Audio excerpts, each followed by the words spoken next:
આજે આપણે વડોદરાનું ફેમસ સેવ ઉસળ બનાવીશું। પહેલા ડુંગળી, આદુ અને લસણને સાંતળી લો। હવે તેમાં બધાને ટમેટા ઉમેરો। પાવને માખણમાં સરસ રીતે શેકી લો। ગરમા ગરમ સેવ ઉસળ ખાવા માટે તૈયાર છે।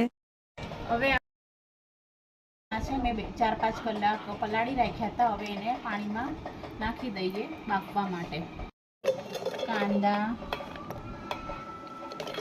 ટામેટા, મરચી, આદુ, લસણ, તે પછી 4 કાજુ લીધા છે, લાલ મરચા, એલચી, કાળા મરી 4-5 દાણા, લવિંગ, જીરું અને આ તમાલપત્ર છે। આ તમાલપત્ર છે તે વઘાર માટે મૂકવાના। હવે આપણે વઘાર કરીએ। વઘારમાં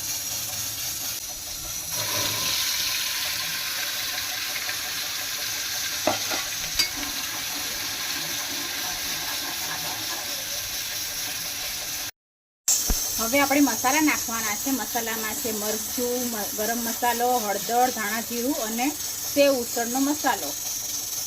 હવે તેમાં આપણે નાખી દઈશું। સ્વાદ અનુસાર મીઠું નાખવાનું।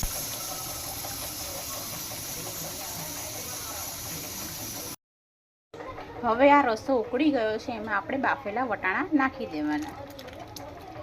પછી તેને સતત ઉકળવા દેવાનું। ઉકળી જાય પછી ગેસ બંધ કરી દેવાનું। હવે આપણી તૈયાર થઈ ગઈ છે સેવ ઉસળ। તો હવે આપણે એને સર્વ કરીએ। જોઈ શકો છો તમે।